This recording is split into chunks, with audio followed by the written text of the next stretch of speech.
وقل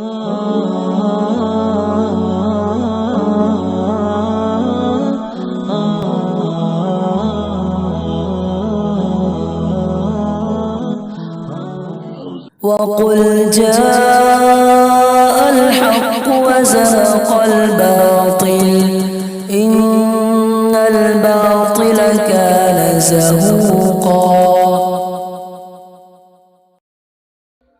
ارشاد فرمایا مدنی کریم صلی اللہ تعالی علیہ وسلم نے جس کو اللہ پاک نے شب قدر کی عبادت کی توفیق عطا فرما دی، لیلۃ القدر کی توفیق عطا ہو گئی، دعا مانگنے میں رات گزار دی، اللہ اللہ کرنے میں رات گزار دی، تلاوت کرنے میں رات بسر کر دی، خداوند عالم کی حضور میں تسبیح تحلیل کرتے کرتے گزار دی، صلاۃ تسبیح پڑھتے پڑھتے گزار دی، درود شریف پڑھتے پڑھتے گزار دی، استغفار کرتے کرتے رات گزار دی۔ اللہ پاک فرماتے ہیں کہ اس نے اتنا زیادہ ثواب کما لیا، اتنا زیادہ کما لیا، لیلۃ القدر خیر من الف شہر، ایک رات کے بدلے میں اس کو اجر و ثواب 83 سال 4 مہینے کی عبادت کا ثواب دوں گا۔ ایک رات کی عبادت کے بدلے میں 83 سال 4 مہینے کی عبادت سے متعلق ثواب فرمایا مدنی کریم صلی اللہ علیہ وسلم۔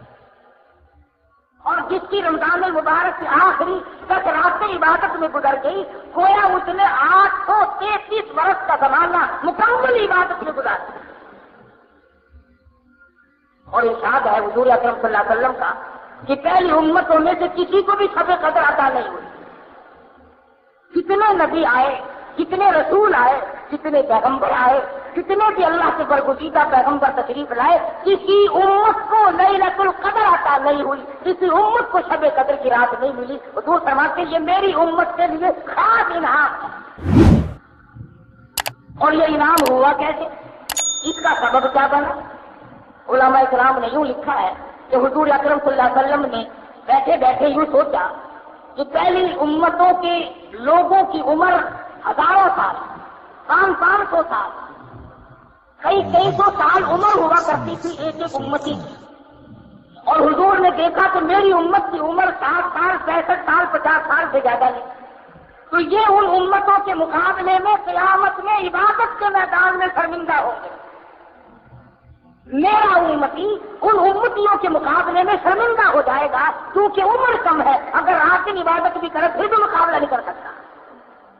اللہ میاں نے فرمایا میرے محبوب غم نہ کر، اگر تیری امت کی عمر کم ہے، اگر تیری امت کے لوگوں کی عمر کم ہے، زندگی کم ہے، حیاتی کم ہے، میں تیری امت کو رنگ دوں، ان کو ایک رات ایسی دوں گا جو 1000 مہینے سے زیادہ افضل ہے۔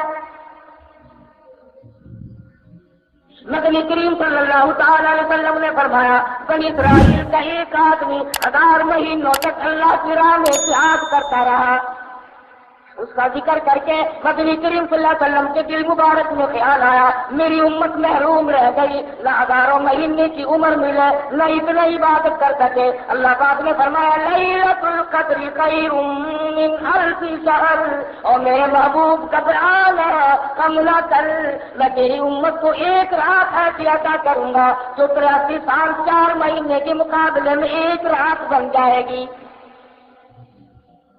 ایک مرتبہ مدنی کریم صلی اللہ تعالی علیہ وسلم نے فرمایا زکریا علیہ السلام، ایوب علیہ السلام، اسماعیل علیہ السلام، یوشع علیہ السلام یہ اللہ کے پیغمبر ہیں، انہوں نے اتنی عبادت کی، اتنی ریاضت کی، اتنی محنت کی، 80 برس کا چپل جھپکنے کے برابر بھی اللہ کی یاد سے غافل نہیں ہوئے۔ 80 سال عبادت کی، پر آنکھ کی پر جھپکنے کے برابر بھی غفلت لائے۔ تو حضور اکرم صلی اللہ علیہ وسلم کو رنگ آیا میری امت اتنی عبادت کیسے کرے؟ فرمایا میرے نبی گھبرانا، اگر کسی کو 10 سال کی 10 راتیں مل گئی تو ان کے لاکھوں کے مقابلے میں زیادہ بہتر ہو جائے گا۔ اور شب قدر ایسی نام والی رات ہے انا انزلناہ فی لیلۃ القدر وما ادراک ما لیلۃ القدر، میں نے اس رات میں قرآن مجید عظمت والی کتاب، شان والی کتاب، دستور والی کتاب، نصب العین والی کتاب، قانون خدا بندی، تعزیرات الہی، کلام الہی کو لوح محفوظ سے آسمان دنیا پر اسی رات میں اتارا ہے۔ وما ادراک ما لیلۃ القدر، اور آپ کیا جانے، آپ کو معلوم بھی ہے وہ لیلۃ القدر کیا ہے۔ لیلۃ القدر خیر من الف شہر تنزل الملائکۃ والروح، اترتے ہیں اس رات کو فرشتے۔ حدیث میں آتا فرمایا نبی کریم صلی اللہ تعالی علیہ وسلم نے اللہ پاک کا حکم لے کر جبریل امین ایک فرشتوں کی فوج لے کر اترتے ہیں اور اعلان کرتے ہیں جاؤ اس رات میں پھیل جاؤ، پوری دنیا میں پھیل جاؤ، سمندروں میں پھیل جاؤ، پہاڑوں میں پھیل جاؤ، صحرا میں پھیل جاؤ، بستیوں میں چلے جاؤ، شہر کے گھر گھر کا چکر لگاؤ۔ جو آج کی رات میں قرآن مجید کی تلاوت کر رہا ہے، جو ذکر خیر کر رہا ہے، جو دعائیں مانگ رہا ہے، جو اللہ اللہ کر رہا ہے، فرمایا او فرشتوں اس رات میں کالی کملی والے کا جو امتی مرد عورت اس رات میں عبادت میں مشغول ہے، جاؤ ان کے لیے استغفار کرو۔ اور جبریل امین فرشتوں کو حکم دیتے ہیں کہ آپ کی رات میں ذکر کرنے والوں کے ساتھ مصافحہ کرو، ان کی دعاؤں پہ آمین کہو۔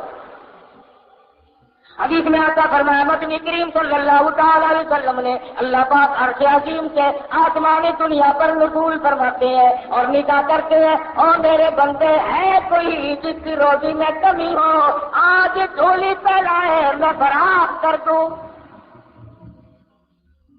حل من مستدرک، ہے کوئی روٹی مانگنے والا اس کی روٹی بڑھا دوں۔ حل من مستغفر، ہے کوئی گناہوں میں ڈوبا ہوا، ہے کوئی جس کو کھجور کے دریا میں ڈوبا ہوا، ہے کوئی گناہوں کے ڈھیر والا، ہے کوئی بدعمال، ہے کوئی روٹیا جو آج توبہ کرے، جو آج ندامت کے آنسو بہائے، جو آج اپنے رب کے سامنے توبہ کرے۔ ارشاد فرمایا مدنی کریم صلی اللہ علیہ وسلم نے اللہ پاک فرماتے ہیں اور میرے بندے میں تجھے دینے کے لیے آ، تو لینے کے لیے آ جا۔ ہے کوئی ایسا بیمار جس کو ڈاکٹروں نے لا علاج کر دیا ہو، جس کو حکیموں نے جواب دے دیا ہو، جس کو طبیبوں نے لا علاج قرار دے دیا ہو، جس کے گھر والے بھی گھبرا چکے ہو، جس سے محلہ بھی پریشان ہو چکا ہو، فرمایا آج مجھ سے مانگی میں اس کی بیماری کو دور کر دوں۔ ہے کوئی پریشان حال آج مجھ سے مانگی اس کی پریشانی کو دور کر دوں۔ ہے کوئی مصیبت ادا آج مجھ سے سوال کرے اس کی مصیبت کو دور کر دوں۔ اللہ پاک آسمان دنیا پر تشریف لاتے ہیں، فرشتوں کی فوج کو دنیا میں بھیجتے ہیں، مگر امت کا حال دیکھو اس رات میں بھی مانگنے کی آواز آتی ہے۔ بس یقین کی بات ہے، من قام في ليلة القدر إيمانا واحتسابا غفر له ما تقدم من ذنبه، جو اس رات میں کھڑا ہو کر یا بیٹھ کر عبادت کرے یقین کے ساتھ اللہ پاک میرا ایک ایک لفظ سن رہا ہے، میرے ایک ایک سانس کو دیکھ رہا ہے، میری ایک ایک نیکی کو دیکھ رہا ہے۔ ارشاد فرمایا مدنی کریم صلی اللہ علیہ وسلم نے اس کے پچھلے گناہ سارے معاف کر دیے جاتے ہیں۔ شب قدر کی برکت سے، لیلۃ القدر کی برکت سے اللہ پاک اس کے گناہوں کو مٹا دے۔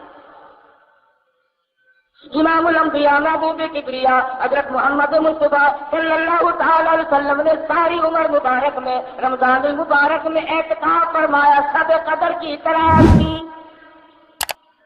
جستجو میں رہتے تھے، ساری رات بیداری میں گزارا کرتے تھے تاکہ شب قدر کی عبادت نصیب ہو جائے اور حاصل ہو جائے۔ 1,24,000 انبیاء کرام نے شب قدر کے لیے ساری عمر رو رو سے گزار دی کہ کب نصیب ہوگی، کب نصیب ہوگی۔ اتنے خوش نصیب تھے وہ لوگ جو اس شب قدر کی رات کے بارے میں خود فرماتے ہیں کہ ساری عمر میں کبھی قضا نہیں، کم سے کم مغرب کی نماز، عشاء کی نماز، فجر کی نماز، یہ تینوں نمازیں جماعت کی ادا کی جائے، تکبیر اولیٰ کے ساتھ ادا کی جائے، حضور فرماتے ہیں اس کی رات پھر بھی عبادت میں شمار ہو جاتی ہے۔ ان تمام چیزوں پر یقین صحابہ کرام نے اپنایا اور اس کا عملی نمونہ بن کر دکھلایا۔ ان پر جو مصیبت آئی، جو پریشانی آئی، صحابہ کرام نے خندق پیشانی کے ساتھ اس کو جھیلا اور برداشت کیا۔ ٹکڑے ہو گئے صحابہ کرام کے، قیمے تو بن گئے مگر حضور کا دامن نہیں چھوڑا۔ کتنی بھی پریشانی آئی، بھوک آئی، پریشانیاں آئی، حضرت جابر رضی اللہ تعالیٰ عنہ فرماتے ہیں ہمیں بعض وقت 15 دن تک جنگ کے موقع پر، جہاد کے موقع پر 15 یوم تک روٹی کا ٹکڑا دیکھنا نصیب نہ ہوا۔ خود سیدہ عائشہ صدیقہ رضی اللہ تعالیٰ عنہ فرماتی ہے مدنی کریم صلی اللہ علیہ وسلم کی گھر کی حالت یہ تھی، جو کاٹا ہوا کرتا تھا، چھلنی نہیں تھی، حالت چھاننے والی کوئی چیز نہ تھی۔ حضرت عائشہ فرماتی ہے میں پھونک مار دیتی تھی، جو گھاس اڑ گیا تو چھلکا نکل گیا، باقی چھلکا اندر پکتا تھا اور میں پکایا کرتی تھی۔ مدنی کریم صلی اللہ علیہ وسلم نوش فرمایا کرتے تھے اور فرماتی ہے کبھی کبھی ایسی حالت بھی آئی 3 مہینے چولہے میں آگ جلنے کی نوبت لائی۔ دینی و اصلاحی بیانات کو سننے کے لیے ہمارے چینل القراءت آفیشل کو سبسکرائب، لائک، کمنٹ اور شیئر کیجیے تاکہ آنے والے نئی ویڈیوز کا سب سے پہلے آپ کے پاس نوٹیفیکیشن پہنچ سکے۔ خدا حافظ۔